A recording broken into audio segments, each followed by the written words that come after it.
모든 채소는 몸에 좋다. 평생 그렇게 믿어왔습니다. 하지만 그 믿음이 제 아내의 신장을 무너뜨릴 뻔했습니다. 의사였던 저조차도 눈앞에서 벌어진 현실 앞에서 충격을 감출 수 없었습니다.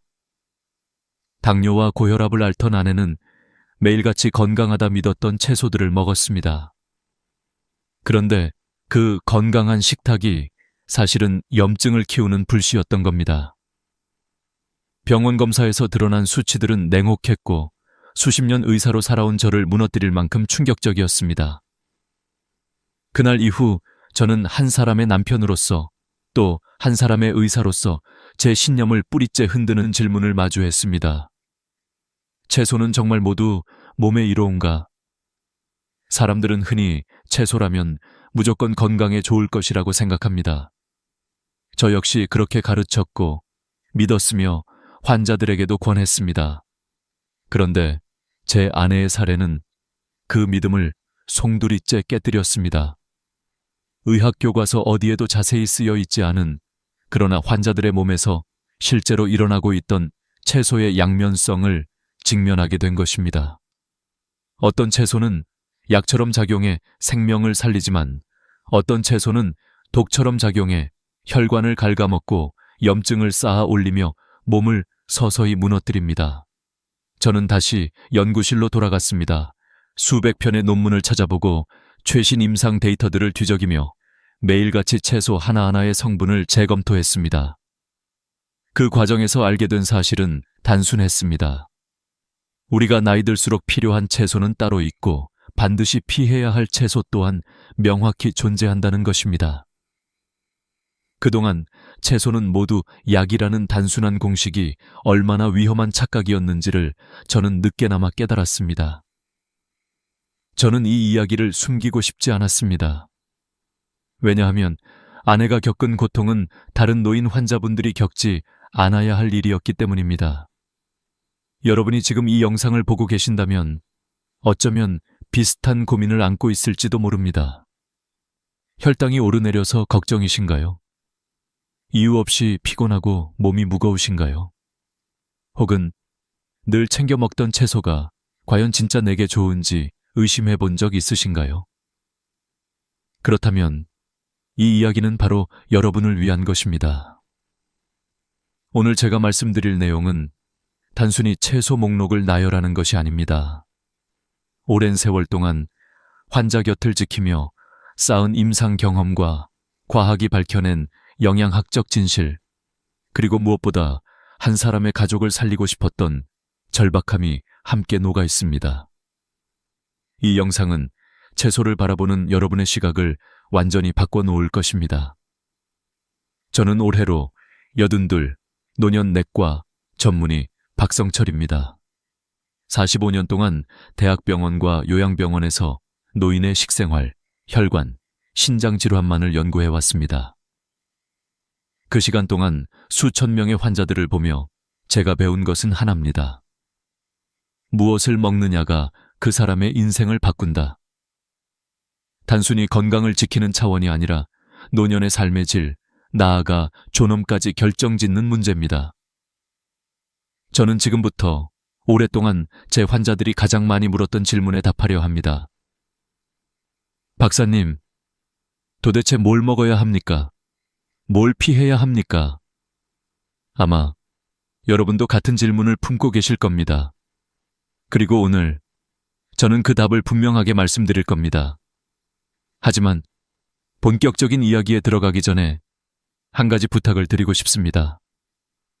지금 이 영상을 어느 지역에서 보고 계신가요? 서울인가요? 부산인가요? 아니면 제주일까요?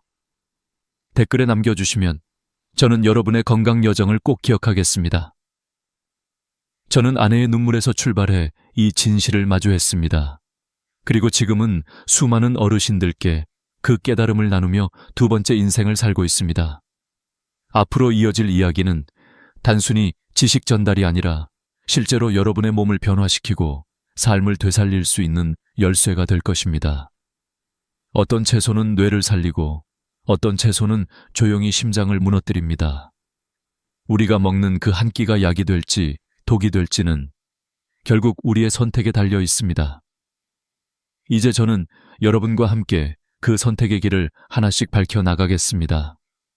오늘 들으실 이야기는 그 어떤 건강 상식보다도 현실적이고 그 어떤 의학 논문보다도 가슴 깊이 다가올 것입니다.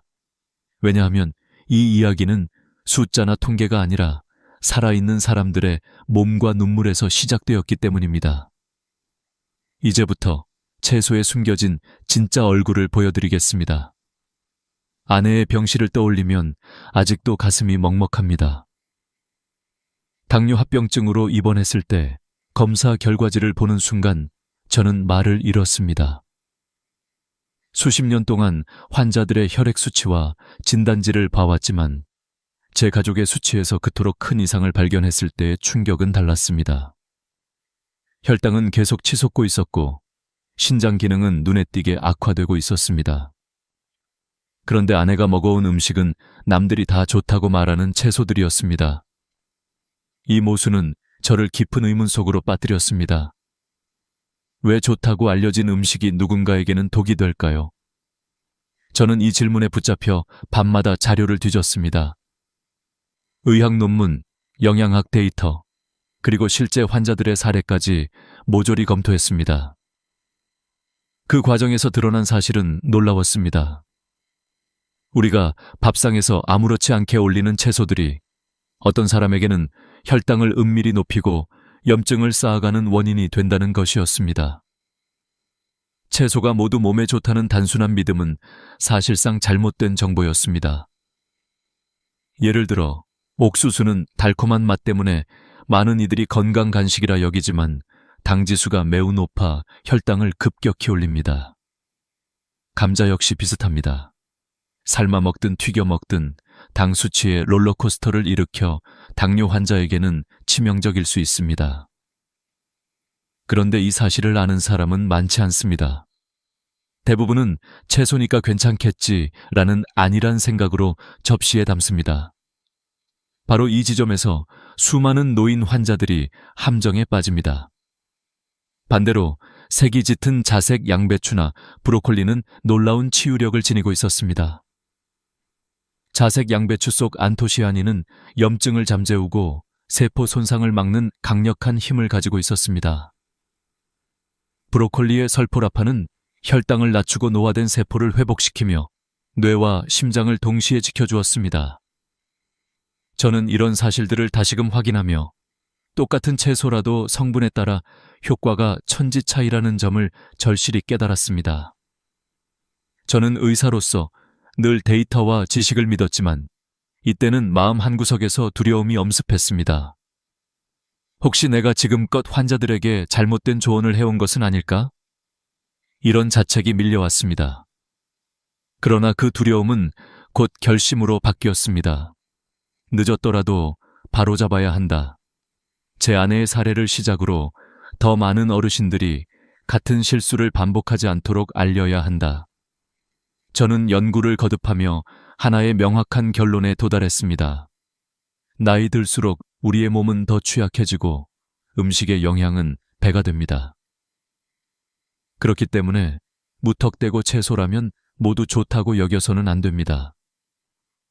우리 몸에 맞는 채소를 골라야 하고 반대로 해로운 채소는 과감히 피해야 합니다.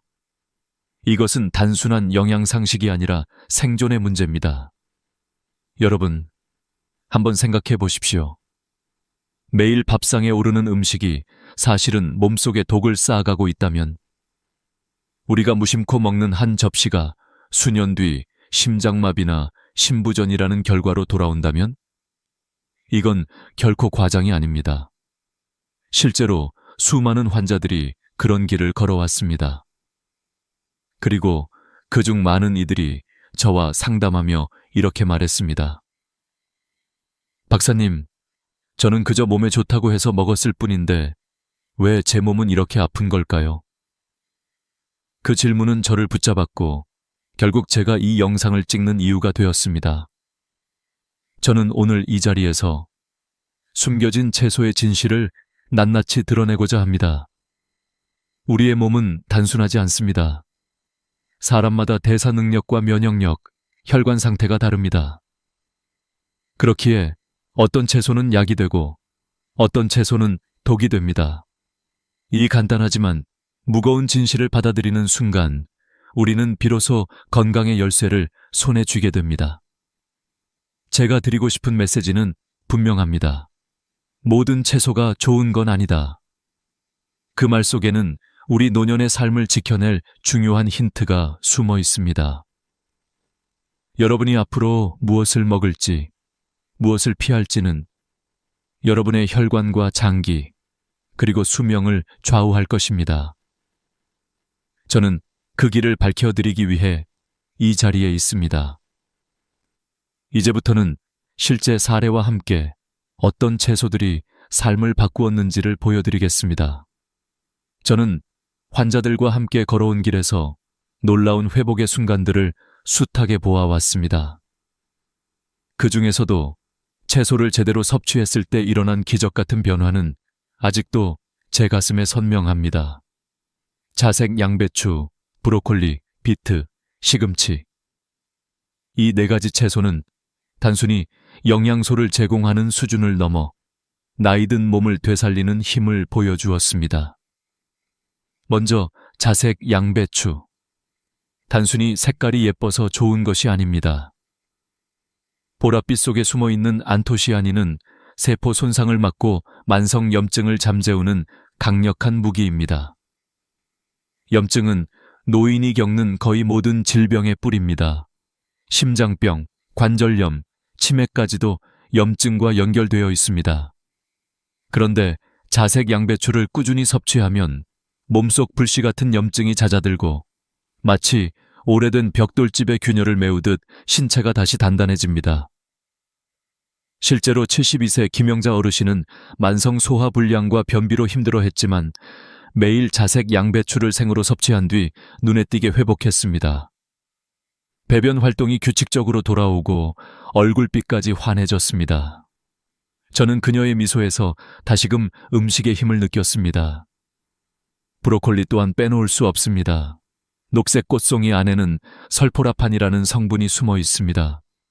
이 물질은 혈당을 안정시키고 인슐린 저항성을 낮추며 노화된 세포의 염증을 억제합니다. 69세 정성수 씨는 수년간 당화혈색소가 높아 고민하던 분이었습니다. 아무리 식단을 관리해도 수치는 내려가지 않았습니다. 하지만 브로콜리를 매일 데쳐 드신 지 3개월 만에 수치가 눈에 띄게 떨어졌습니다. 그분은 브로콜리가 내 인생을 바꿨다고 말할 정도로 만족해 하셨습니다. 뇌 건강에도 탁월한 효과가 있다는 연구 결과는 이미 다수 존재합니다.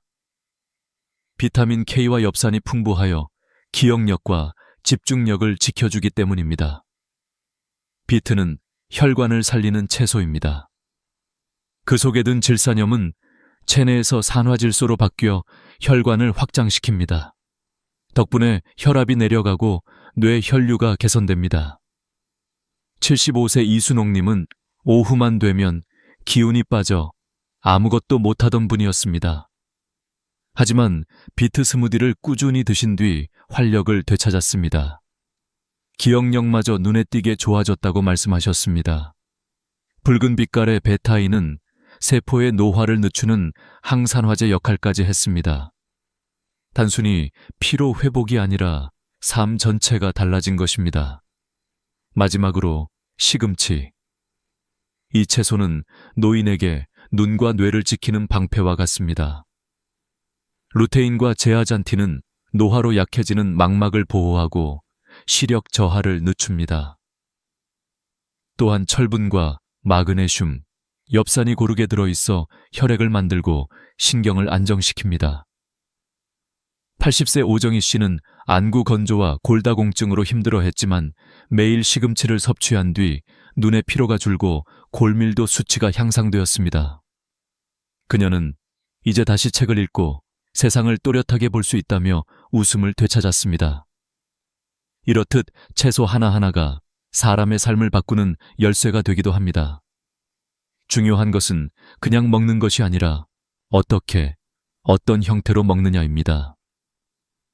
자색 양배추는 생으로 샐러드에 넣어 먹을 때 가장 효과적이고, 브로콜리는 살짝 찌거나 마늘과 함께 볶을 때 효능이 극대화됩니다. 비트는 스무디로 섭취할 때 흡수율이 높으며, 시금치는 살짝 데쳐 나물로 무쳐 먹으면 옥살산 걱정 없이 즐길 수 있습니다. 여러분, 이 4가지 채소는 단순한 식재료가 아닙니다. 한 사람의 노년을 활기차게 만들고 삶을 새롭게 열어주는 친구입니다. 어제보다 오늘, 오늘보다 내일 더 건강한 몸을 원한다면 이 4가지 채소를 반드시 기억하시기 바랍니다. 이제 우리는 반대로 몸을 무너뜨리는 채소들의 진실을 마주해야 합니다. 지금까지는 우리 몸을 살리는 채소들을 보았습니다. 하지만 모든 채소가 약이 되지는 않습니다. 오히려 어떤 채소는 나이가 들수록 조용히 도구로 작용해 건강을 위협합니다. 우리는 그것을 잘 알지 못한 채 매일 밥상에 올려왔습니다. 아내의 사례가 그렇듯이 좋다는 이름 아래 몸을 무너뜨리는 채소들이 분명 존재합니다. 첫 번째는 옥수수입니다. 달콤하고 고소한 맛 때문에 많은 분들이 간식으로 즐겨왔지만 옥수수는 혈당 지수가 높은 대표적인 채소입니다. 특히 나이가 들어 췌장이 약해진 상태에서 옥수수를 자주 섭취하면 혈당이 급격히 상승하고 인슐린 분비가 불안정해집니다. 66세 박모 씨는 간단히 먹을 수 있다는 이유로 통조림 옥수수를 늘 식탁에 올렸습니다. 그러나 정기검진에서 공복 혈당이 130을 넘고 당화혈색소까지 높아져 결국 당뇨 진단을 받았습니다. 그는 건강한 채소라고만 믿었다며 충격을 받았고, 지금은 옥수수를 완전히 끊고 다른 대체 식품으로 관리하고 있습니다. 두 번째는 감자입니다. 우리에게 너무 친숙한 식재료지만 감자는 혈당을 급격히 올려 당뇨와 고혈압 위험을 동시에 높입니다. 튀김이나 으깬 감자로 먹을 때는 그 해로움이 더 커집니다. 72세 이문수 씨는 매일 저녁 감자를 즐겨 먹다가 갑작스러운 고혈압 진단을 받았습니다. 식단 상담을 통해 감자의 영향을 깨달은 그는 지금은 고구마로 바꾸어 먹습니다. 고구마는 혈당 지수가 낮고 식이섬유가 풍부하여 훨씬 안정적입니다. 작은 차이가 건강을 크게 바꿀 수 있다는 사실을 보여주는 사례입니다. 세 번째는 가지입니다. 보랏빛이 아름다운 가지는 일부 사람에게 예상치 못한 문제를 일으킬 수 있습니다. 가지에 들어있는 알칼로이드 성분은 관절통이나 피로감을 심화시키기도 합니다. 실제로 68세 여성 환자는 관절염을 앓고 있었는데 가지 요리를 먹은 날이면 몸이 무겁고 통증이 심해졌습니다. 식단에서 가지를 줄이자 통증이 완화되는 것을 직접 경험했습니다. 게다가 가지에는 옥살레이트가 포함되어 있어 신장 기능이 약한 노인에게는 부담이 될 수 있습니다. 이처럼 몸에 좋다는 말만 믿고 섭취하다가는 오히려 고통을 키우는 결과를 맞을 수 있습니다. 네 번째는 통조림 토마토입니다. 겉으로 보기에는 신선한 토마토와 다를 것 없어 보이지만 통조림 내부의 코팅 성분인 BPA는 토마토의 산성과 반응해 음식에 섞여 나옵니다. 이 물질은 호르몬 교란을 일으키고 장기적으로 심혈관 질환과 부정맥을 악화시킬 수 있습니다. 70세 김현우 씨는 간편하다는 이유로 통조림 토마토 소스를 자주 사용했는데 어느 날 갑작스러운 부정맥 증상을 경험했습니다. 상담 끝에 BPA와 과도한 나트륨 섭취가 원인 중 하나일 수 있다는 사실을 알게 되었고, 이후 신선한 토마토로 직접 소스를 만들어 드시며 건강을 되찾았습니다. 여러분, 채소라고 해서 모두 안전하지는 않습니다. 옥수수와 감자처럼 혈당을 흔드는 채소, 가지처럼 특정 증상을 악화시키는 채소, 그리고 통조림 토마토처럼 보이지 않는 화학 물질이 스며드는 가공 채소까지. 이들은 나이가 들어갈수록 우리 몸을 더욱 무너뜨립니다. 중요한 것은 무조건 피하는 것이 아니라 자신의 몸 상태를 이해하고 선택하는 것입니다. 혈당이 불안정하다면 옥수수와 감자를 줄이고, 관절염이 있다면 가지를 조심해야 합니다. 또 가공식품 대신 신선한 재료를 선택하는 지혜가 필요합니다. 좋은 채소는 뇌와 심장을 지키지만 나쁜 채소는 조용히 몸을 갉아먹습니다. 우리는 늘 약과 독을 동시에 밥상 위에 올리고 있는 셈입니다. 그 차이를 아는 순간 건강의 주도권은 여러분의 손에 들어옵니다. 이제 저는 과학과 실제 경험을 바탕으로 어떻게 하면 이 채소들의 영양을 올바르게 구분하고 적용할 수 있는지 말씀드리겠습니다. 나이가 들수록 음식이 단순한 영양 그 이상의 의미를 지니게 됩니다. 그 한 끼가 혈관의 운명을 바꾸고 신장의 수명을 결정하며 삶의 활력을 되찾아주기도 합니다. 그렇기 때문에 저는 임상 현장에서 과학적 데이터와 실제 경험을 결합해 환자들에게 설명해 왔습니다. 오늘 이 자리에서도 여러분께 같은 방식으로 말씀드리고자 합니다. 먼저 혈당 관리입니다. 미국 당뇨학회에서 발표한 자료에 따르면 혈당 지수 GI가 높은 식품은 2형 당뇨 발생 위험을 최대 40%까지 높일 수 있습니다. 옥수수와 감자가 대표적입니다.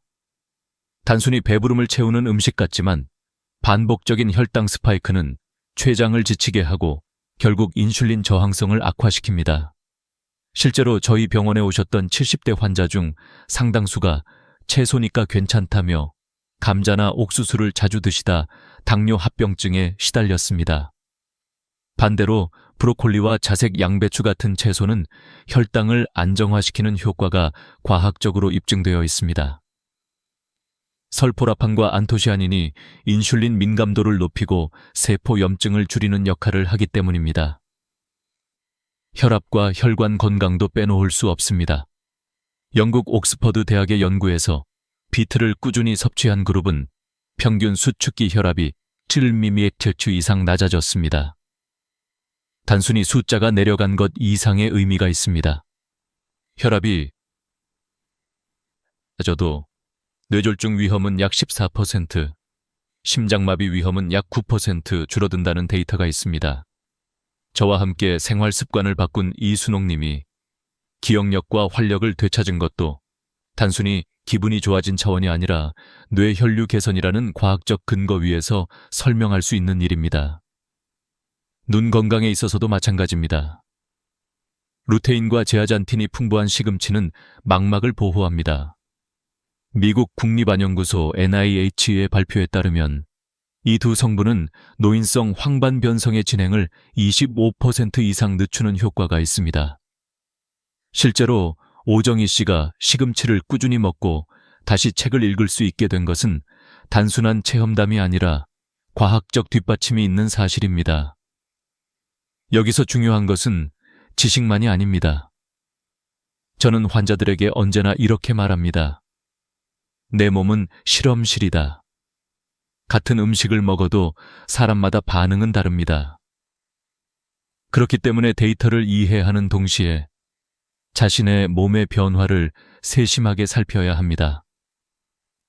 어떤 음식을 먹은 뒤 유독 피로가 심해지거나 관절이 뻣뻣해지거나 혹은 혈당이 쉽게 오르내린다면 그것이 바로 몸의 경고입니다.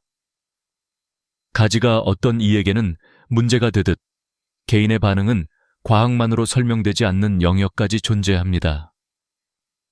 저는 의사로서 과학을 믿습니다. 하지만 남편으로서, 아버지로서, 또 한 사람의 인간으로서 저는 경험을 더 믿습니다. 논문에서 확인한 수치와 환자들의 몸에서 일어난 변화가 일치할 때 그 순간 비로소 확신이 생깁니다. 그리고 그 확신을 여러분께 전달하는 것이 지금 제 사명입니다. 여러분도 한번 스스로에게 물어보십시오. 나는 어떤 채소를 믿고 먹어왔는가? 그리고 그 결과 내 몸은 어떻게 반응했는가? 이 질문에 솔직하게 답하는 순간 건강을 지키는 첫걸음이 시작됩니다. 좋은 채소를 선택하는 것은 단순히 식단 관리가 아니라 자기 몸을 존중하는 행위입니다. 반대로 나쁜 채소를 무심코 섭취하는 것은 스스로를 해치는 일과 다르지 않습니다. 이제까지 말씀드린 것은 단순한 이론이 아닙니다. 혈액검사 수치로, MRI 영상으로, 그리고 환자들의 웃음으로 증명된 사실입니다. 여러분의 선택은 곧바로 수치로, 건강으로, 삶의 질로 이어집니다. 저는 여러분이 더 이상 채소는 모두 좋다는 막연한 믿음에 머무르지 않기를 바랍니다. 그 대신 과학과 경험이 말해주는 진실을 따르길 바랍니다. 이제 마지막으로 제가 살아온 인생과 의사로서의 여정을 통해 얻은 가장 큰 교훈을 나누고자 합니다. 저는 80이 넘은 지금도 매일 아침 병원 노트를 펼칩니다. 수십 년간 수많은 환자들을 보며 얻은 결론은 단순하지만 무겁습니다. 당신이 먹는 것이 곧 당신의 내일을 만든다. 젊을 때는 잘 몰랐습니다. 몸이 강하고 회복력이 빠르니 무엇을 먹든 큰 문제가 없어 보였습니다. 그러나 나이가 들면 이야기가 달라집니다. 똑같은 음식을 먹어도 몸은 더 크게 반응합니다. 좋은 음식은 약처럼 힘을 주지만 나쁜 음식은 독처럼 병을 불러옵니다.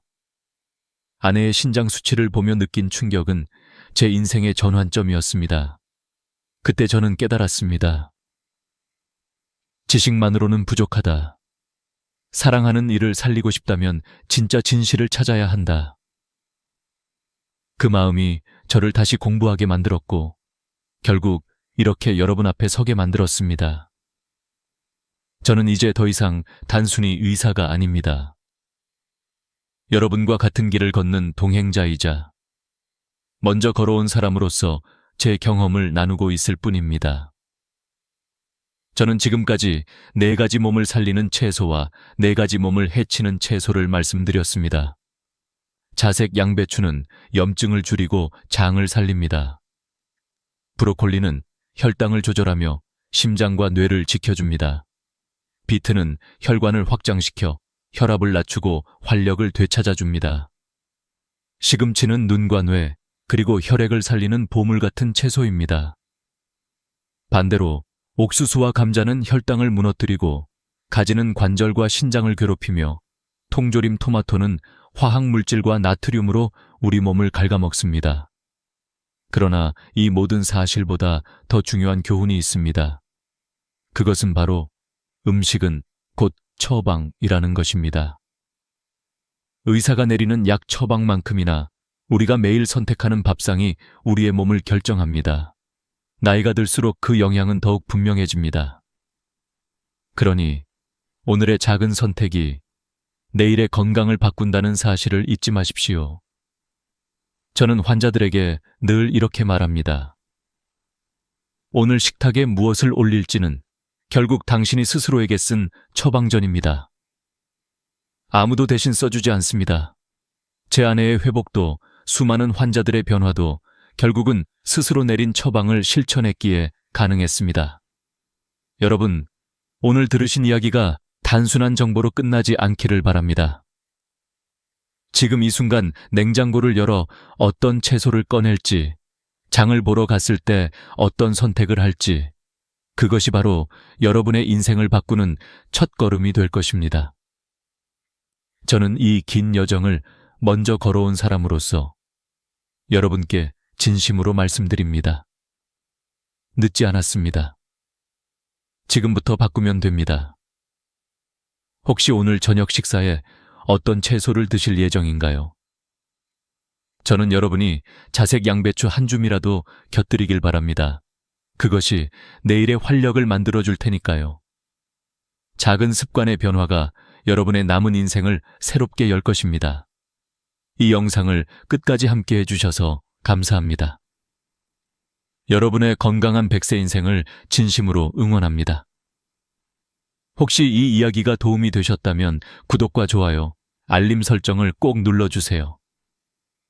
여러분의 작은 행동이 더 많은 분들에게 이 지혜를 전하는 힘이 됩니다. 앞으로도 저는 여러분께 노년을 위한 실제적인 지혜와 이야기를 전해드리겠습니다. 함께 걸어가며 더 건강한 내일을 만들어 갑시다. 오늘도 건강한 선택 잊지 마십시오. 여러분 평생 하루 3번 양치를 열심히 지켜오셨나요? 아마 대부분 고개를 끄덕이실 겁니다.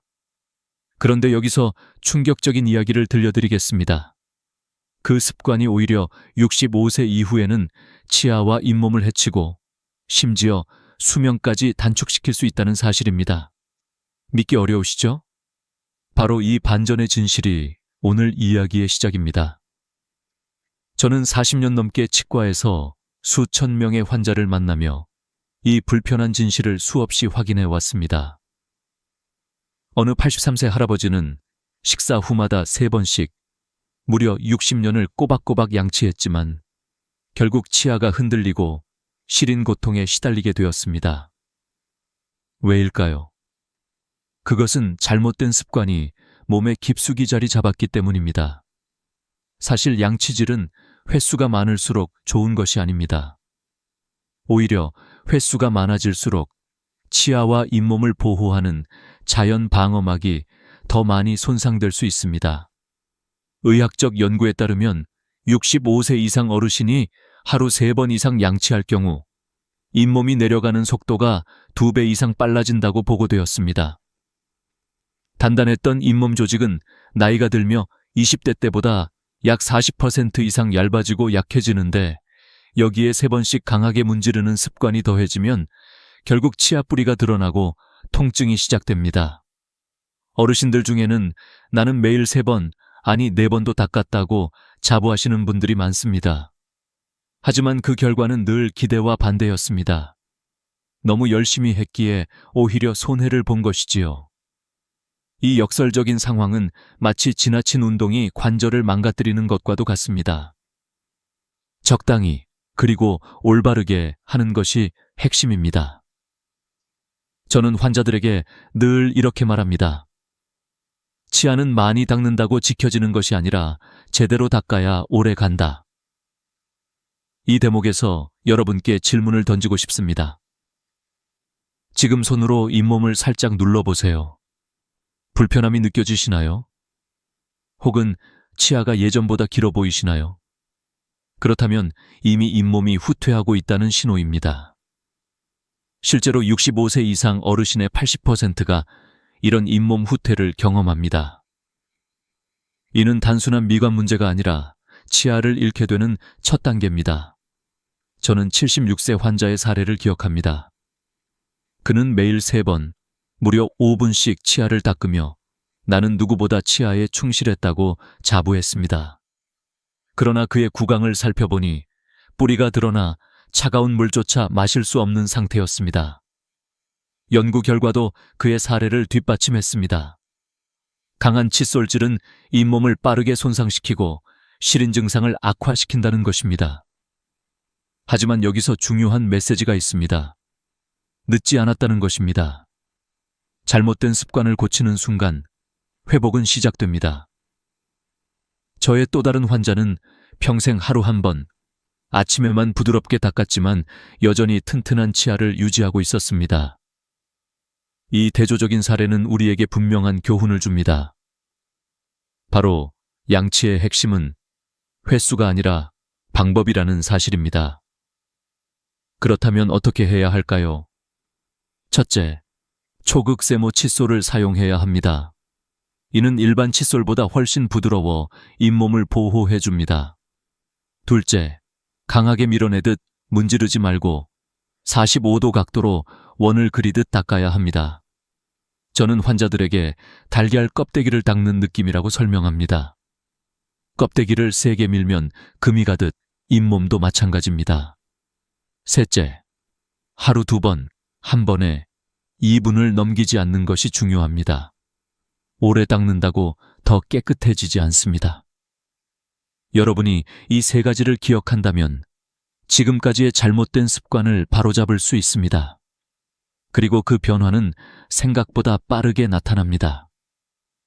실제로 제 환자 중 한 분은 이 방법을 실천한 지 6개월 만에 잇몸 출혈이 멈추고 시린 증상이 절반 이상 줄었다고 고백했습니다.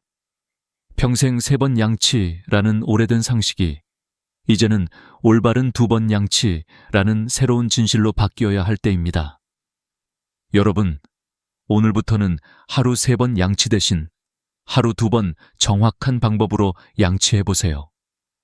그것이 여러분의 치아를 10년, 아니 20년 더 지켜줄 수 있습니다. 무엇보다 중요한 것은 아직 늦지 않았다는 사실입니다.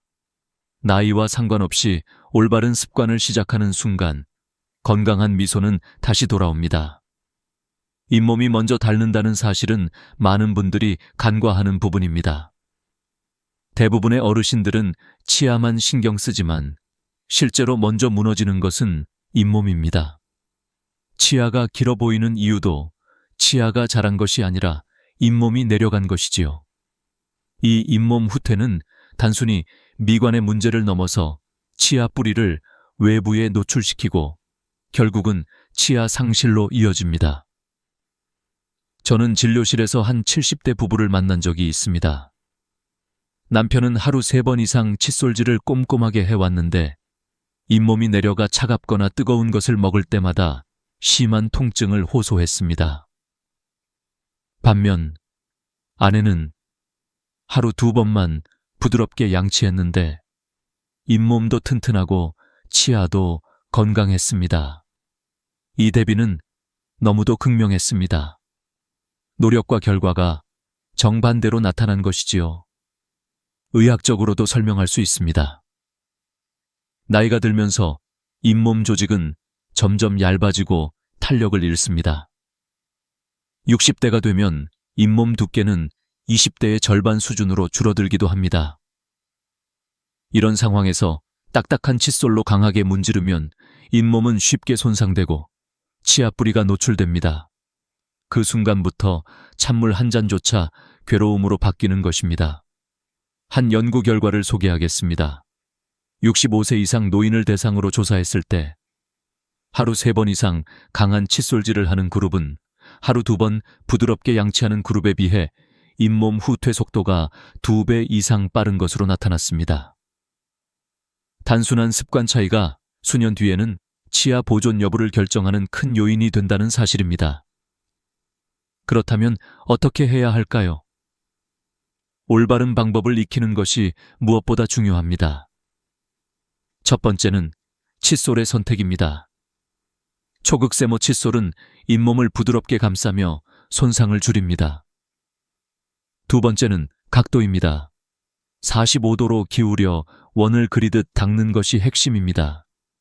힘으로 밀어내는 것이 아니라 부드럽게 쓰다듬는 방식입니다.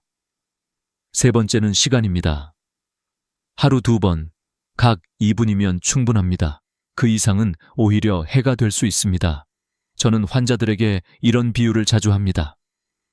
달걀 껍데기를 닦는다고 생각해 보세요. 세게 문지르면 금이 가지만 살살 닦으면 깨끗해지면서도 껍데기가 온전히 남습니다. 우리의 잇몸도 똑같습니다. 지나친 힘은 보호막을 깨뜨릴 뿐입니다. 실제로 한 82세 할머니는 평생 하루 한 번만 아침에 가볍게 닦았는데도 치아가 튼튼했습니다. 비결은 바로 적절한 강도와 올바른 방법이었습니다. 반대로 76세 남성은 5분씩 3번을 닦았지만 뿌리가 드러나 시린 증상에 시달렸습니다. 이 두 사람의 차이는 횟수가 아니라 방법이었습니다. 저는 여기서 한 가지 더 강조하고 싶습니다. 잇몸이 한번 내려가면 다시 원래대로 돌아오기 어렵습니다. 그렇기 때문에 미리 예방하는 것이 핵심입니다. 이미 증상이 시작되었더라도 올바른 방법으로 전환하면 더 이상 진행되지 않도록 막을 수 있습니다. 한 환자의 사례가 떠오릅니다.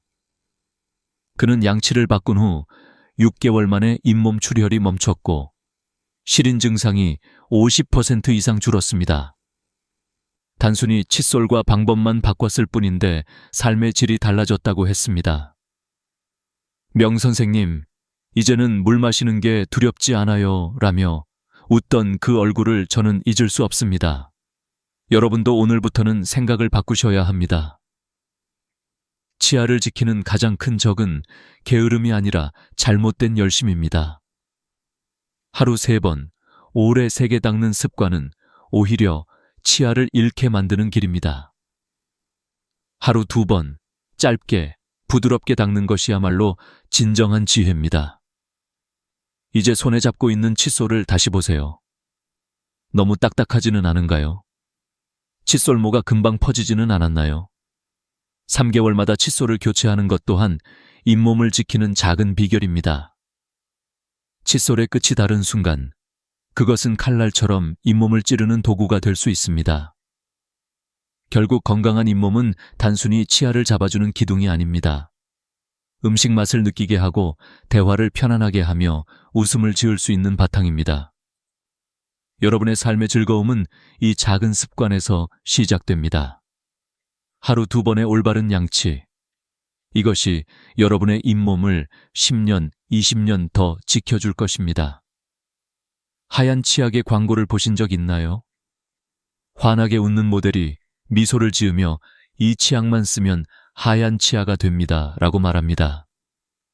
많은 어르신들이 그런 광고를 믿고 수십 년간 미백 치약이나 치석 제거 기능이 강조된 강한 치약을 사용해 왔습니다.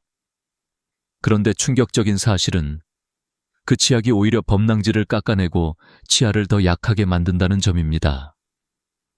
저는 79세 김영자 할머니의 사례를 떠올립니다. 20년 넘게 미백 치약을 고집하셨던 분입니다. 명 선생님, 하얀 치아가 예쁘잖아요. PB 광고에서 웃는 사람들이 다 치아가 하얗더라고요. 그녀는 그렇게 말씀하셨습니다. 하지만 진료를 해보니 치아 표면이 거칠게 마모되어 있었고 찬물뿐만 아니라 따뜻한 차조차 마시기 힘든 상태였습니다. 처음에는 단순히 시린 증상이라고 생각했지만 실제로는 보호막인 범낭질이 크게 손상되어 있었습니다. 범낭질은 치아의 가장 바깥쪽을 덮고 있는 단단한 층입니다. 사과 껍질처럼 안쪽을 지켜주는 방패죠. 하지만 나이가 들수록 이 층은 점점 얇아집니다. 70세가 되면 20대 때보다 15에서 20% 얇아집니다.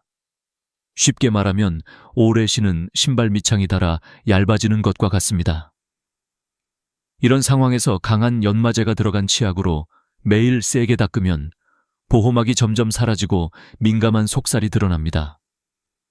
서울에서 진행된 한 연구에 따르면 65세 이상 노인이 연마제가 강한 치약을 2년 이상 사용할 경우 치아 민감성이 3배 증가하고 잇몸 염증이 40% 이상 더 많이 발생했다고 합니다. 이 데이터는 우리가 무심코 선택한 치약 하나가 얼마나 큰 차이를 만드는지 보여줍니다. 그렇다면 어떤 치약을 선택해야 할까요? 첫째, 저연마성이라고 표시된 치약을 고르셔야 합니다. 이런 치약은 불필요한 마찰을 줄여 약해진 치아를 보호합니다. 둘째, 불소 함량이 1000ppm 정도인 치약이 적절합니다. 불소는 치아를 강화시키고 시린 증상을 완화하는 데 도움이 됩니다. 셋째, 민감성 치아용이라고 쓰여 있는 치약을 활용해 보세요. 이미 시린 증상이 있는 분들에게 큰 효과가 있습니다. 치약을 짜는 양도 중요합니다. 많은 분들이 길게 짜서 칫솔에 가득 묻히지만 사실 콩알만한 크기로도 충분합니다. 치약이 많다고 해서 더 깨끗해지는 것이 아니라 오히려 거품만 많아져 양치 시간을 줄이게 됩니다.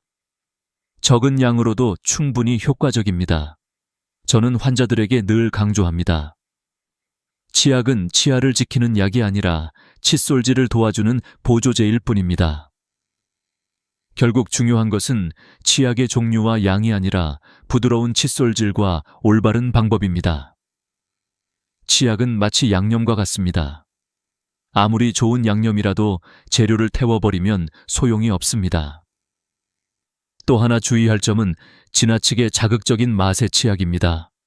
강한 민트 향이나 화학 성분이 많은 치약은 순간적으로 상쾌한 느낌을 주지만 장기적으로는 잇몸과 점막을 자극할 수 있습니다. 특히 구강 건조증이 있는 어르신들에게는 이런 자극이 더 큰 불편함을 유발합니다. 한 환자는 치약을 바꾼 후 단 2주 만에 찬물을 마셔도 시리지 않다고 말했습니다. 작은 변화가 큰 차이를 만든 것이죠. 우리는 늘 큰 치료나 비싼 약을 찾아 나서지만 실제로는 치약 하나 바꾸는 것만으로도 삶의 질이 달라질 수 있습니다. 여러분의 치약은 지금 어떤가요? 혹시 강령 미백, 치석 제거라는 문구만 보고 선택하지는 않으셨나요? 오늘 영상이 끝나면 바로 치약을 확인해 보세요. 저연마성, 불소 함량, 민감성이라는 3가지 키워드만 기억하면 됩니다. 이 작은 체크리스트가 여러분의 치아를 지켜줄 것입니다. 이제 우리는 알게 되었습니다. 치약은 단순히 하얀 미소를 만드는 화장품이 아니라 인생의 후반기를 건강하게 살아가기 위한 도구라는 사실을요. 잘못된 선택은 고통으로 이어지고 올바른 선택은 미소로 이어집니다. 여러분이 내일 아침에 어떤 치약을 집어드느냐에 따라 앞으로 10년간의 식사가 달라질 수 있습니다. 식사 후 바로 양치질을 해야 한다는 말, 여러분도 어릴 적부터 귀에 못이 박히도록 들어오셨을 겁니다. 하지만 이 상식이 사실은 우리의 치아를 서서히 갉아먹는 주범이 될 수 있다는 사실 알고 계셨나요? 저는 수많은 어르신 환자들을 진료하면서 식후, 즉시 양치 습관 때문에 오히려 치아가 약해진 사례를 반복해서 보았습니다. 77세 오정환 할아버지는 군 생활을 오래 하시면서 철저한 위생 습관을 몸에 익히셨습니다. 밥 먹고 3분 이내에 반드시 양치한다는 규칙을 수십 년간 지켜오셨습니다. 하지만 정작 그의 치아는 심하게 마모되어 있었고 커피 한 모금조차 시려서 마실 수 없을 정도였습니다. 평생 지켜온 철저한 습관이 오히려 치아를 무너뜨린 셈이었습니다. 그 이유는 간단합니다. 우리가 음식을 먹으면 특히 과일, 주스, 탄산음료 같은 산성 음식은 치아 표면을 일시적으로 부드럽게 만듭니다. 이 상태에서 바로 칫솔질을 하면 약해진 범낭질이 그대로 벗겨져 나갑니다. 마치 젖은 흙벽을 손으로 문지르면 쉽게 무너지는 것과 같습니다. 연구에 따르면 식후 즉시 양치를 한 그룹은 30분 이상 기다린 그룹에 비해 치아 침식이 2.5배 더 많이 발생했습니다. 단 몇 분의 차이가 수년 후 치아 건강을 가르는 것입니다. 그렇다면 언제 양치를 하는 것이 좋을까요? 정답은 식후 30분에서 1시간 후입니다. 그 시간 동안 침이 스스로 산성을 중화해 치아 표면을 회복시킵니다. 만약 기다리는 것이 불편하다면 그 대신 물이나 무설탕차로 입을 헹구는 것만으로도 충분히 도움이 됩니다. 실제로 많은 환자들이 이 작은 습관을 실천하고 나서 치아 시림이 현저히 줄었다고 말씀하셨습니다. 저는 어르신들에게 이렇게 조언합니다. 식사와 양치를 연결하지 마시고 아침 기상 후와 자기 전에 2번만 고정하세요. 이렇게 하면 생활이 훨씬 단순해지고 치아도 더 오래 건강하게 유지됩니다. 물론 특별히 음식이 입안에 오래 남는 경우라면 불소가 포함된 구강 세정액으로 가볍게 헹구는 것도 좋은 대안이 됩니다. 여기서 한 가지 더 중요한 사실을 말씀드리겠습니다. 산성 음식은 생각보다 우리 일상에 흔합니다. 오렌지 주스, 사과, 와인, 심지어 김치까지도 산성을 띱니다. 이런 음식을 먹고 곧바로 양치하는 것은 치아를 깎아내는 것과 다름없습니다. 따라서 산성 음식을 드신 뒤에는 반드시 충분한 시간을 두셔야 합니다. 한 환자분은 이렇게 말씀하셨습니다. 선생님, 평생 밥 먹자마자 양치 안 하면 견딜 수 없었어요. 그런데 이제 30분만 기다리니 훨씬 편안합니다. 그의 치아는 몇 달 만에 시림이 줄고 통증 없는 생활을 되찾았습니다. 단순한 습관의 변화가 삶을 바꾼 것입니다. 여러분, 지금 고개를 끄덕이고 계시지요? 아마도 식후 즉시 양치를 당연하게 여겨왔던 분들이 많을 겁니다. 그러나 오늘부터는 생각을 바꾸셔야 합니다. 치아를 오래 지키는 길은 빠른 양치가 아니라 기다림입니다. 기다림이야말로 치아를 위한 최고의 선물입니다. 제가 강조하고 싶은 것은 이것입니다. 양치는 생활의 규칙이 아니라 과학의 원리에 맞추어야 한다는 점입니다. 단순히 빨리 닦아야 한다는 옛날식 습관에 머물지 말고 몸의 원리를 이해하고 그에 맞게 조정해야 합니다. 이렇게 할 때 진정한 치아 건강을 얻을 수 있습니다. 오늘부터는 밥을 먹고 나서 시계를 보세요. 최소 30분, 가능하다면 1시간 뒤에 칫솔을 드는 습관을 만들어 보세요. 그 작은 인내심이 10년 뒤 여러분의 치아를 지켜줄 것입니다. 여러분, 혹시 입이 자주 마르고 갈증이 심해지신 적이 있으신가요? 나이가 들어서 그렇겠지 하고 대수롭지 않게 넘기시는 분들이 많습니다. 하지만 구강 건조는 단순한 노화 현상이 아니라 충치와 잇몸 질환, 심지어 전신 건강까지 흔드는 심각한 신호일 수 있습니다. 저는 진료실에서 구강 건조 때문에 삶의 질이 무너진 환자들을 수없이 보았습니다. 85세 최영수 할아버지는 음식 맛이 잘 안 나고 입안이 늘 바싹 마른다며 저를 찾아오셨습니다. 검사해보니 충치가 7개나 생겼고 곰팡이 감염까지 동반되어 있었습니다. 원인은 당뇨병 약물이었습니다. 약물 조정을 하고 생활 습관을 바꾼 뒤 증상이 완화되자 식사량이 늘고 영양 상태도 크게 좋아졌습니다. 이처럼 구강 건조는 단순히 불편함이 아니라 건강 전반에 영향을 주는 문제입니다. 왜 구강 건조가 노년층에서 특히 위험할까요? 첫째, 침은 입안을 촉촉하게 하는 것 이상의 역할을 합니다. 침에는 항균 성분이 들어있어 세균 증식을 억제합니다. 둘째, 침은 음식을 부드럽게 씹고 삼키도록 돕고 소화의 첫 단계를 담당합니다. 그런데 65세 이후에는 침의 분비량이 2030% 감소합니다. 여기에 고혈압약, 우울증약, 알레르기약 등 흔히 복용하는 약물까지 침 분비를 억제하니 구강 건조는 더 심각해질 수밖에 없습니다. 구강 건조가 지속되면 어떤 일이 생길까요? 첫째, 충치 위험이 3배 이상 증가합니다. 침이 줄어들면 치아를 보호하는 자연 방어막이 사라지기 때문입니다. 둘째, 잇몸 질환이 악화됩니다. 침은 잇몸을 씻어내고 보호하는 역할을 합니다.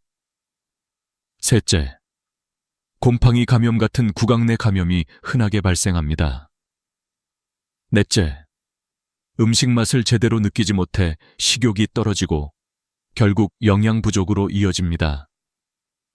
다섯째, 말하기와 삼키기가 어려워져 사회적 고립감까지 생길 수 있습니다. 그렇다면 어떻게 관리해야 할까요? 첫 번째 방법은 물을 자주 조금씩 마시는 것입니다. 하루 8잔 이상이 이상적입니다. 두 번째는 무설탕 사탕이나 껌을 활용하는 것입니다. 침샘을 자극해 침 분비를 늘릴 수 있습니다. 세 번째는 인공침을 사용하는 것입니다. 약국에서 쉽게 구할 수 있는 인공침은 입안을 촉촉하게 유지하는 데 큰 도움이 됩니다. 네 번째는 알코올이 들어간 구강 세정제를 피하는 것입니다. 알코올은 입안을 더 건조하게 만듭니다. 다섯 번째는 가습기를 활용하는 것입니다. 특히 밤에 입으로 호흡하는 분들에게 꼭 필요합니다. 여섯 번째는 복용 중인 약물을 의사와 상담하는 것입니다. 구강 건조를 덜 유발하는 대체 약물이 있을 수 있습니다. 이 6가지 방법을 꾸준히 실천하면 구강 건조는 충분히 관리할 수 있습니다. 실제로 최영수 할아버지는 생활을 바꾼 뒤 다시 음식 맛을 느낄 수 있고 웃음도 많아졌다고 말씀하셨습니다. 단순히 입안이 촉촉해진 것 이상의 변화를 경험하신 것입니다. 여러분, 입안이 마른 증상을 결코 가볍게 여기지 마세요. 구강 건조는 충치와 잇몸 질환의 시작일 뿐 아니라 삶의 즐거움과 영양 상태까지 무너뜨릴 수 있습니다. 반대로 말하면 입안을 촉촉하게 유지하는 작은 습관들이 여러분의 치아와 건강을 오래 지켜줄 수 있습니다. 오늘부터 물을 자주 마시고 껌이나 사탕을 준비해 보세요. 그리고 약국에서 인공침을 찾아보시고 밤에는 가습기를 켜두세요. 이 작은 변화들이 쌓이면 어느 순간 달라진 자신을 발견하게 될 것입니다. 웃을 때 입안이 편안하고 음식을 먹을 때 즐거움이 돌아오고 사람들과 대화할 때 당당해지는 순간 말입니다. 결국 구강 건강은 단순히 치아만의 문제가 아니라 삶 전체의 질과 연결되어 있습니다. 입안이 촉촉해지는 것, 그것이 여러분의 행복한 노년을 위한 첫걸음입니다. 많은 분들은 구강 건강을 단순히 치아와 잇몸의 문제로만 생각합니다. 하지만 저는 40년 동안 수천 명의 환자를 보며 충격적인 사실을 확인했습니다. 구강의 작은 염증이 전신 건강, 나아가 수명까지 바꿀 수 있다는 점입니다. 심장병, 당뇨병, 치매와 같은 질환이 구강 상태와 밀접하게 연결되어 있다는 연구 결과가 잇따르고 있습니다. 81세 이병철 할아버지의 사례가 대표적입니다. 그는 심장 질환으로 치료를 받던 중 갑작스레 상태가 악화되었습니다. 원인을 찾던 의사들은 놀라운 사실을 발견했습니다. 심각한 잇몸 감염이 혈류를 타고 심장에 영향을 주고 있었던 것입니다. 잇몸 치료를 시작한 뒤 심장 상태가 안정되었고 그는 증손자의 돌잔치에 건강하게 참석할 수 있었습니다. 이가 심장에 영향을 줄 수 있다니 믿을 수 없다라고 하셨지만 이는 과학적으로 입증된 사실이었습니다. 서울에서 진행된 연구에 따르면 심각한 잇몸 질환이 있는 65세 이상 노인은 그렇지 않은 노인에 비해 심장 질환 위험이 약 20% 높았습니다. 또 다른 연구에서는 잇몸 질환 환자가 치매에 걸릴 확률이 30% 이상 높다는 결과도 나왔습니다. 미국 하버드 의대 연구팀은 건강한 구강을 유지한 노인이 평균 6.4년 더 오래 산다고 보고했습니다. 단순히 이를 닦는 습관이 수명을 늘릴 수 있다는 뜻입니다. 그렇다면 우리는 어떤 습관을 가져야 할까요? 저는 환자들에게 6가지 처방전을 제시합니다. 첫째, 하루 2번 부드러운 초극세모 칫솔로 2분간 양치하세요. 둘째, 저연마 불소 민감성 치약을 콩알만큼만 사용하세요. 셋째, 식후 최소 30분에서 1시간 후에 양치하고 그전에는 물로 헹구는 습관을 들이세요. 넷째, 하루 8잔 이상의 물을 마시고 구강 건조를 관리하세요. 다섯째, 치실이나 치간 칫솔로 치아 사이를 청소하세요. 여섯째, 6개월마다 정기적으로 치과 검진을 받아 문제를 조기에 발견하세요. 이 처방전을 꾸준히 실천한 환자들은 놀라운 변화를 경험했습니다. 어떤 이는 잇몸 출혈이 멈췄고 또 다른 이는 심장 발작의 위험에서 벗어났습니다. 저는 그들의 눈빛에서 삶을 되찾은 기쁨을 보았습니다. 여러분도 할 수 있습니다. 늦었다고 생각하지 마세요. 지금이 바로 시작하기에 가장 좋은 때입니다. 저는 마지막으로 이렇게 말씀드리고 싶습니다. 나이는 단순한 숫자에 불과합니다. 올바른 지식과 작은 실천만으로도 치아와 잇몸은 100세까지 지켜낼 수 있습니다.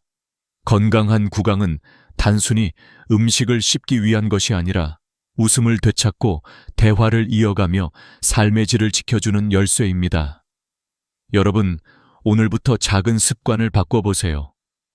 하루 2번, 올바른 방법으로 양치하는 것, 물을 자주 마시는 것, 그리고 정기적으로 치과를 찾는 것.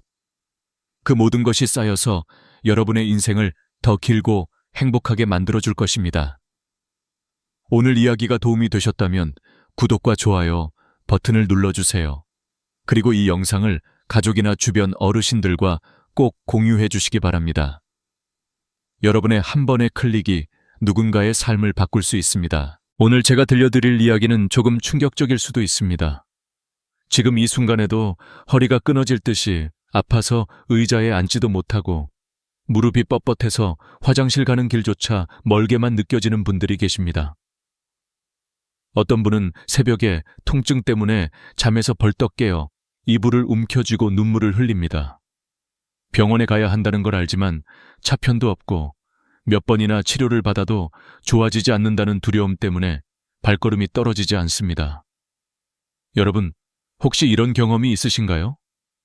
이 순간에도 심장이 덜컥 내려앉는 공포와 외로움이 몰려오지 않습니까?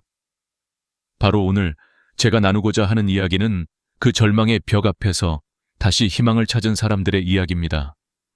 허리와 무릎의 통증은 단순히 나이가 들어서라는 한마디로 설명될 수 있는 게 아닙니다. 어떤 분은 40대에 이미 계단을 오르내리기 힘들어하고 어떤 분은 80세가 넘어도 정정하게 산길을 걸어 다닙니다. 차이는 무엇일까요? 왜 어떤 이는 약과 주사를 맞아도 낫지 않고 어떤 이는 작은 생활 습관 하나로 삶이 뒤바뀔까요? 바로 그 비밀을 파헤쳐 보겠습니다. 먼저 한 장면을 떠올려 보세요. 시골 마을 좁은 골목길, 아흔을 바라보는 한 할머니가 지팡이를 의지해 천천히 걸어가고 있습니다. 그러나 몇 걸음도 못 가 다시 허리를 움켜쥐고 서 있습니다. 아이고, 또 무릎이... 숨을 몰아쉬며 한숨을 내쉽니다.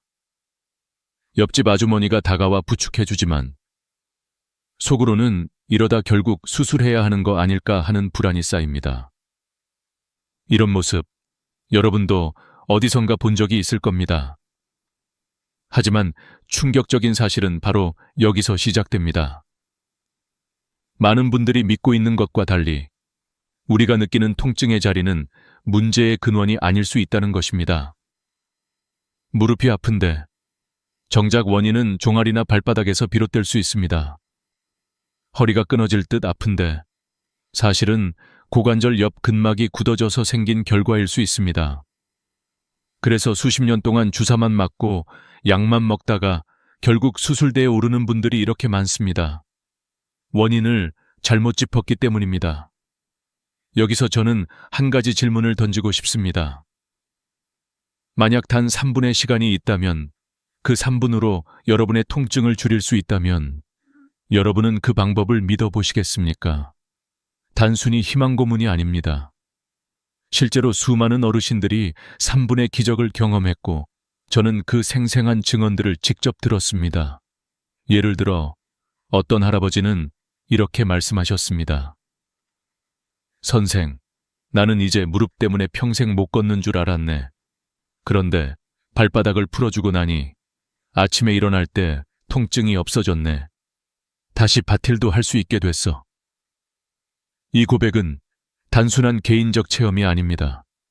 우리 몸의 구조적 연결과 회복 메커니즘이 작동한 결과입니다. 그렇습니다. 오늘 이 영상은 단순히 허리와 무릎의 통증을 풀어주는 몇 가지 요령을 소개하는 게 아닙니다. 수많은 사람들의 삶을 바꾸고 나아가 여러분의 남은 생애를 건강하게 설계할 수 있는 출발점이 될 수 있습니다.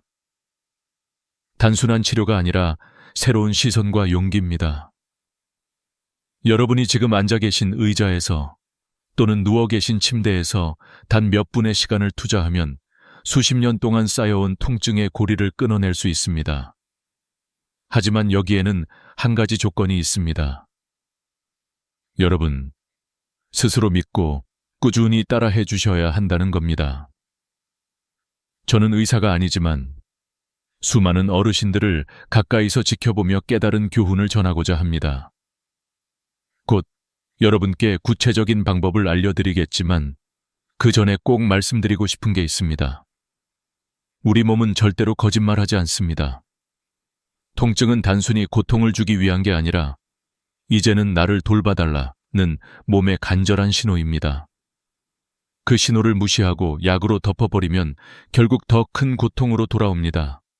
하지만 그 신호를 제대로 읽고 풀어주면 놀라울 만큼 빠르게 회복할 수 있습니다. 이제 여러분은 선택의 기로에 서 있습니다.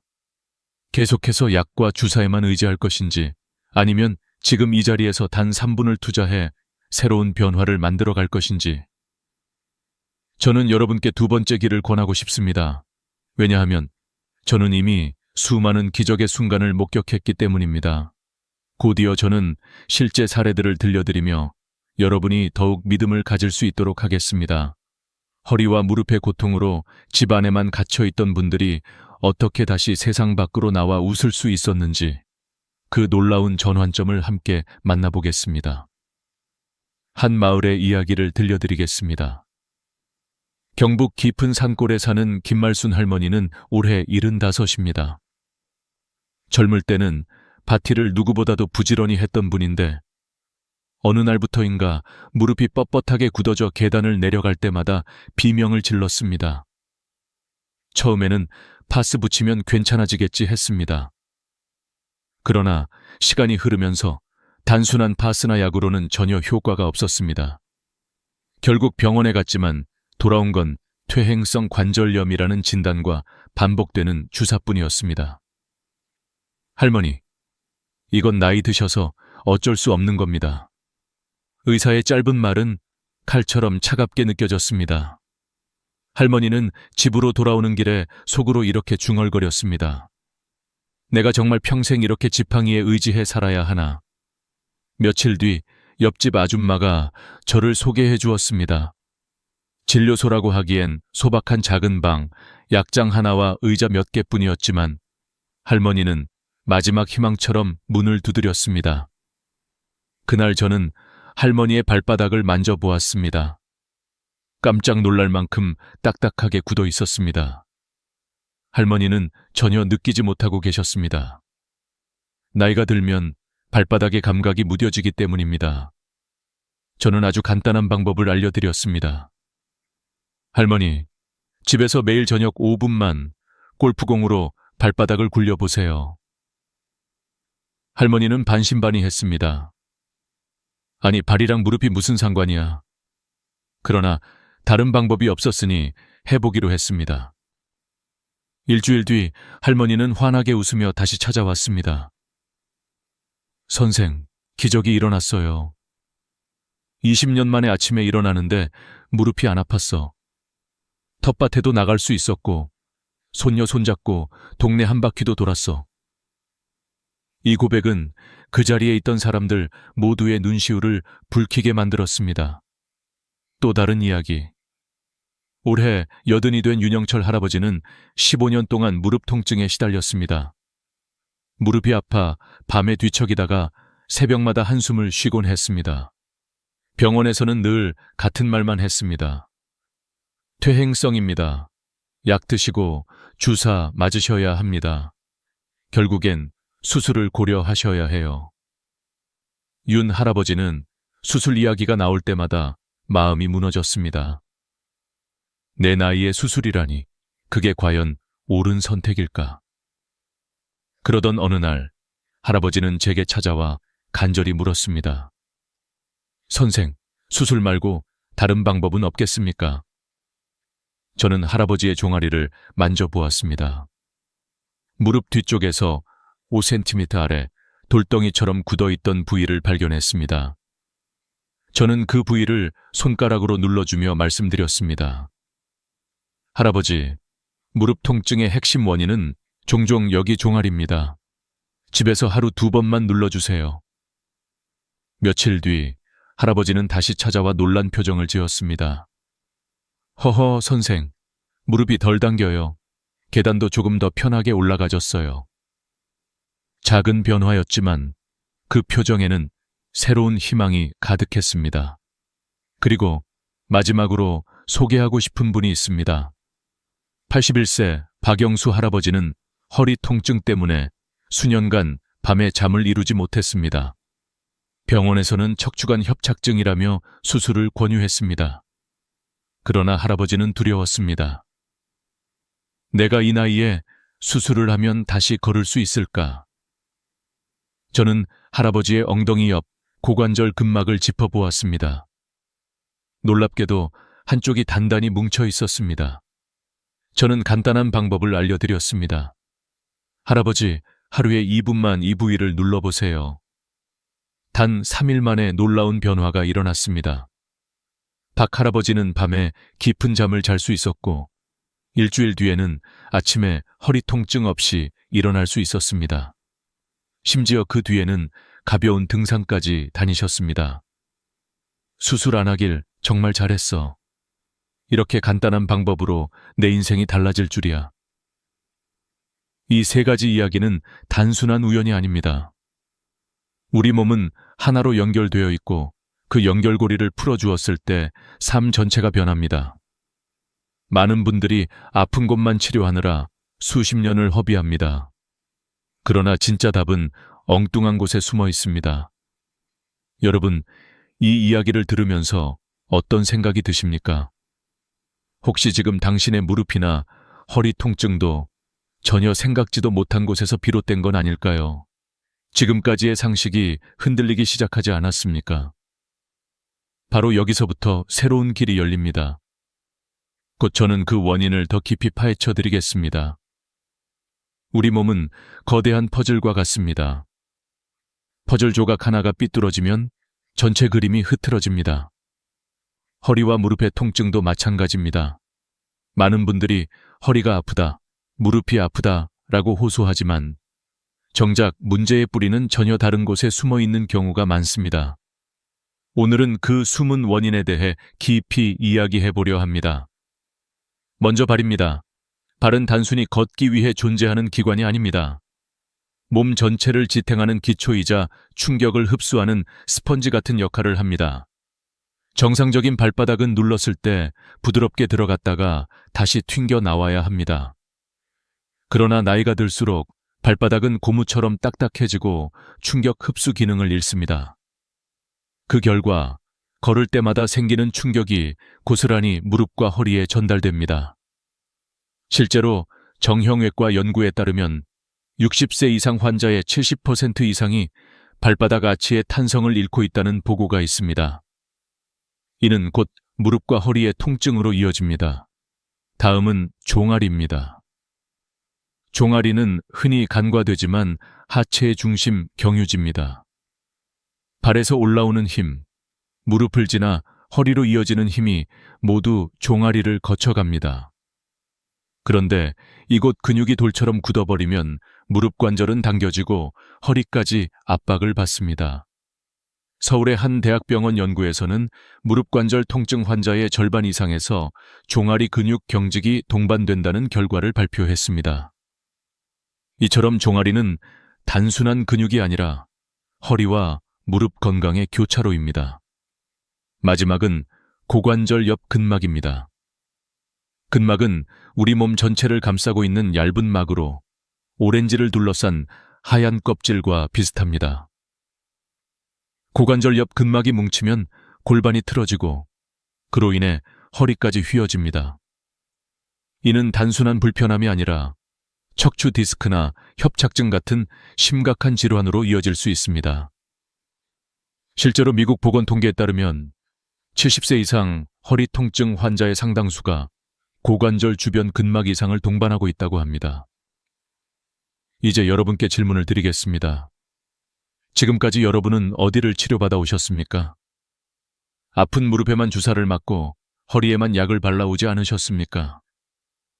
그러나 몸은 그렇게 단순한 구조가 아닙니다. 마치 건물의 기초가 무너지면 위층 벽까지 갈라지듯 발과 종아리, 고관절은 서로 연결되어 있습니다. 어느 한 곳이 무너지면 다른 곳도 함께 무너집니다. 저는 수많은 환자들을 보면서 한 가지 확신을 가지게 되었습니다. 통증이 느껴지는 곳은 원인이 아닐 수 있다. 허리가 아프면 허리만, 무릎이 아프면 무릎만 치료하는 것은 마치 물이 새는 집에서 물자국만 닦는 것과 같습니다. 근본적인 원인을 찾지 않으면 문제는 끝없이 반복됩니다. 여기서 중요한 사실 하나를 더 말씀드리겠습니다. 세계보건기구 WHO에 따르면 노년기 통증 환자의 60% 이상이 만성질환으로 분류됩니다. 그러나 이 중 절반 이상은 생활습관과 근육, 근막 관리로 충분히 개선될 수 있다고 보고되어 있습니다. 즉, 수술이나 약물 치료가 유일한 해법이 아님을 의미합니다. 저는 이 지점을 강조하고 싶습니다. 우리가 놓치고 있는 것은 약이나 수술이 아니라 몸의 연결을 풀어주는 작은 습관입니다. 매일 단 몇 분의 마사지, 매일 조금씩의 관리가 쌓이면 수십 년의 통증을 이길 수 있습니다. 여러분의 발, 종아리, 고관절을 점검해 보십시오. 아마도 지금 느끼는 허리와 무릎 통증의 열쇠가 그곳에 숨어 있을 것입니다. 곧 이어서 저는 이 세 가지 부위를 구체적으로 어떻게 풀어야 하는지 가장 효과적인 방법을 단계별로 안내해 드리겠습니다. 놀라울 만큼 간단하지만 제대로만 하면 분명히 변화를 경험하게 될 것입니다. 이제부터는 실제로 통증을 줄이는 세 가지 핵심 방법을 구체적으로 알려드리겠습니다. 이 방법은 단순히 제가 만들어낸 요령이 아닙니다.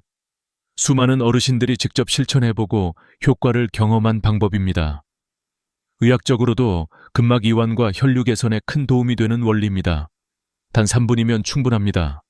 지금부터 하나씩 따라 해보시기 바랍니다. 첫 번째는 발바닥 아치 마사지입니다. 많은 분들이 무릎이 아프면 무릎을, 허리가 아프면 허리를 주무릅니다. 그러나 몸의 기초는 발입니다. 발이 틀어지면 무릎과 허리가 연쇄적으로 무너집니다. 그래서 저는 늘 이렇게 말씀드립니다. 발부터 풀어주세요. 방법은 간단합니다. 양말을 벗고 의자에 편하게 앉습니다. 골프공 하나를 발바닥 아래에 두고 아치의 중심을 기준으로 앞뒤로 천천히 굴립니다. 어디가 유난히 딱딱하게 아프거나 찌릿한 곳이 느껴진다면 그곳이 오늘 풀어야 할 포인트입니다. 멈춰서 5초간 지그시 눌러주고 다시 앞뒤, 좌우로 굴려줍니다. 총 1분이면 충분합니다. 하루 2번, 아침에 일어나자마자 1번, 저녁에 자기 전 1번 해주면 가장 좋습니다. 처음에는 아프지만 며칠 지나면 발이 부드러워지고 무릎과 허리까지 편안해집니다. 두 번째는 종아리 정중앙 마사지입니다. 무릎 뒤쪽과 발목 사이 딱 중간 지점, 손으로 만져보면 딱딱한 멍울이 느껴집니다.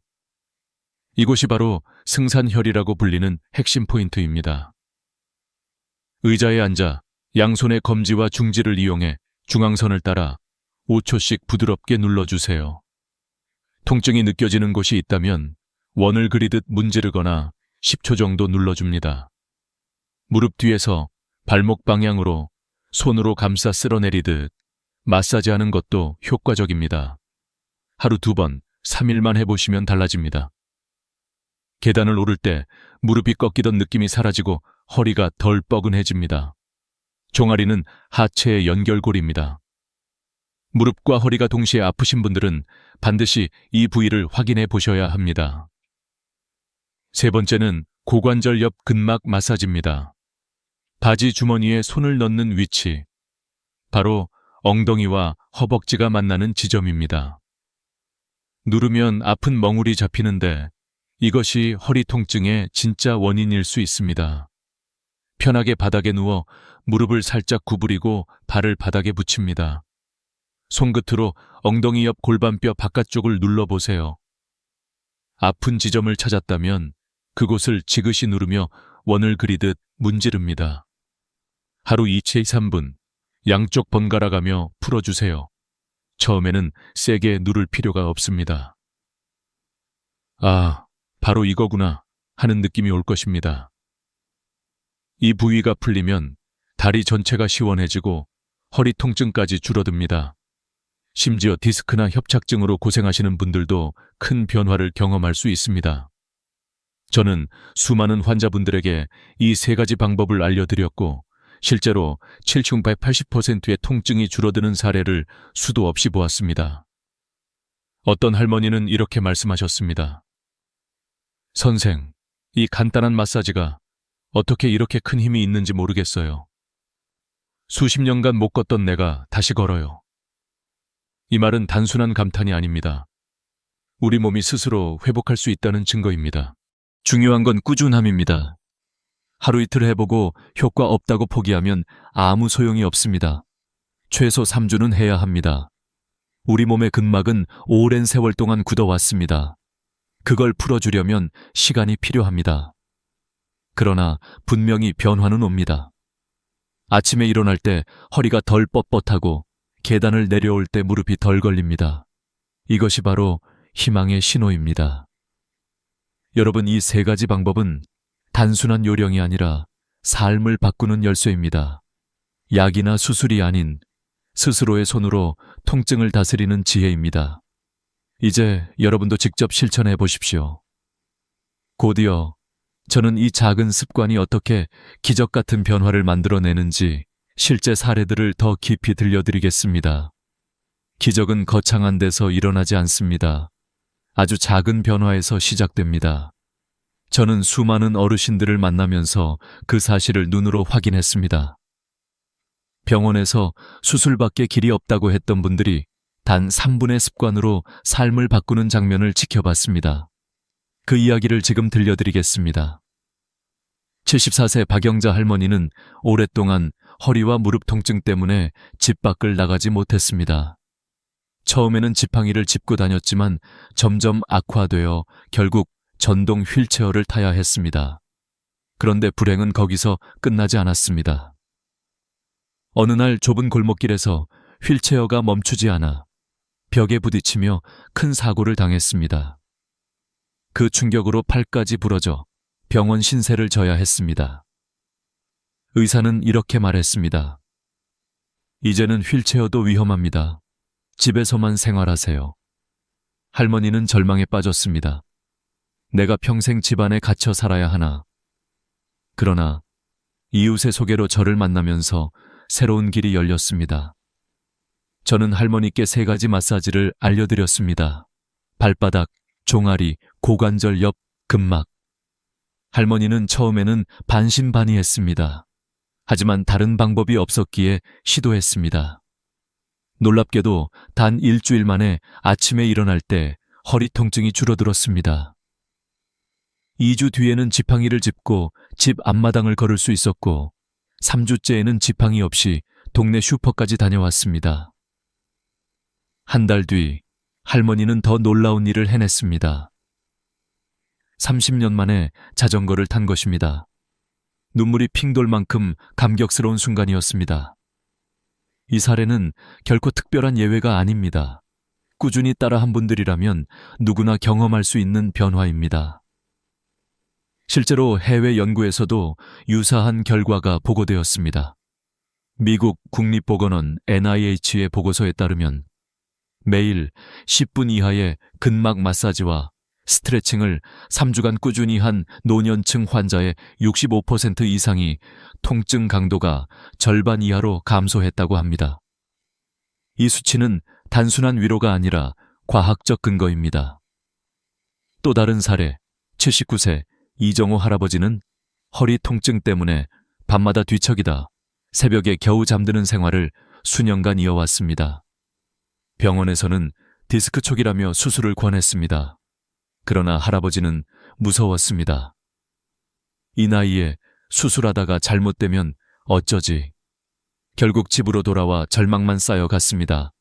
그런데 우연히 제가 알려드린 마사지를 알게 되었습니다. 처음엔 의심했지만 단 3일 만에 허리가 한결 가벼워졌습니다. 2주가 지나자 밤에 깊은 잠을 잘 수 있었고 한 달이 되자 가볍게 등산도 할 수 있게 되었습니다. 할아버지는 이렇게 말씀하셨습니다. 선생, 나는 이제야 알았네. 약도 수술도 필요 없었어. 내 몸을 스스로 돌보는 게 답이었어. 이러한 이야기들이 모여 한 가지 큰 교훈을 줍니다. 바로 통증은 평생의 짐이 아니다 라는 사실입니다. 우리는 흔히 나이 들면 어쩔 수 없이 아파야 한다고 생각합니다. 그러나 실제로는 작은 관리와 꾸준한 실천으로 충분히 회복할 수 있습니다. 저 역시 이 과정을 지켜보며 한 가지 깨달음을 얻었습니다. 사람들은 기적을 기다리지만 기적은 준비된 사람에게만 찾아옵니다. 단 3분이라도 매일 꾸준히 하는 사람, 몸의 신호에 귀 기울이는 사람에게 변화는 반드시 찾아옵니다. 여러분, 이 순간에도 수많은 분들이 선택의 기로에 서 있습니다. 그냥 참고 살까? 아니면 새로운 방법을 믿어볼까? 그 선택이 앞으로의 10년, 20년을 결정합니다.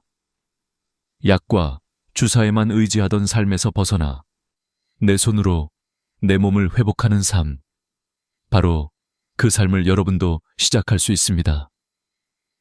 곧 저는 이 모든 경험을 통해 우리가 배워야 할 교훈을 정리해 드리겠습니다. 단순히 아픔을 줄이는 것에 그치지 않고 나이 들어서도 건강하게 살아가기 위한 삶의 지혜를 함께 나누겠습니다. 삶은 우리에게 수많은 선택지를 던집니다. 통증 앞에서도 마찬가지입니다. 누군가는 그대로 참고 살기를 택하고 누군가는 수술대에 오릅니다.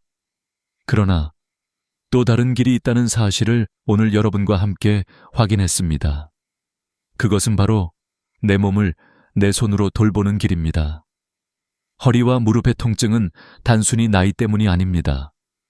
몸의 연결이 무너지고 근막이 굳어지면서 생긴 결과입니다. 그 연결을 풀어주면 수십 년 동안 나를 괴롭혔던 통증도 눈 녹듯 사라질 수 있습니다. 실제로 수많은 어르신들이 발바닥을 굴리고 종아리를 눌러주고 고관절 옆 근막을 풀어주는 단순한 습관으로 새로운 삶을 찾았습니다. 여기서 우리는 한 가지 중요한 교훈을 얻을 수 있습니다. 작은 습관이 삶을 바꾼다는 것입니다. 매일 단 3분 꾸준히 실천하는 습관은 약이나 수술보다 더 큰 힘을 발휘할 수 있습니다. 몸은 거짓말하지 않습니다.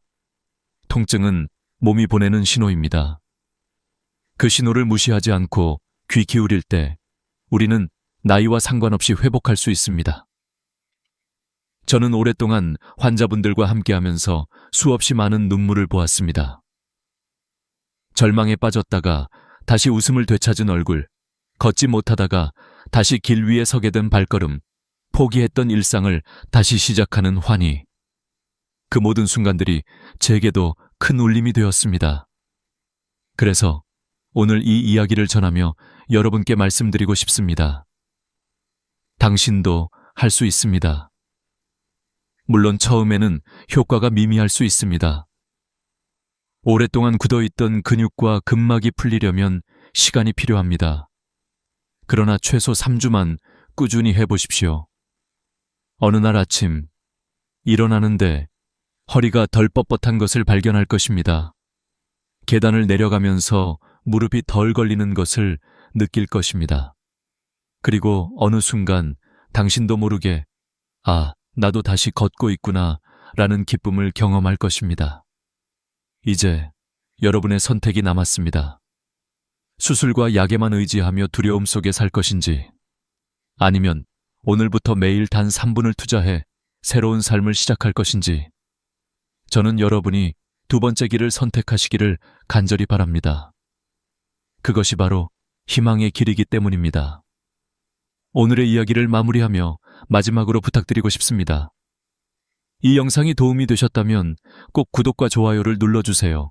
그리고 주변에 허리와 무릎 통증으로 힘들어하는 분들이 계시다면 함께 공유해주세요. 작은 나눔이 누군가의 인생을 바꿀 수 있습니다. 여러분, 통증 없는 삶, 다시 웃을 수 있는 삶은 결코 멀리 있지 않습니다. 오늘 이 자리에서 지금 이 순간부터 시작할 수 있습니다. 저는 앞으로도 여러분과 함께 더 많은 지혜와 경험을 나누며 건강한 노후를 응원하겠습니다. 그러니 놓치지 않도록 채널을 꼭 구독해주세요. 다음에 또 감동적인 이야기를 들려드리겠습니다. 감사합니다.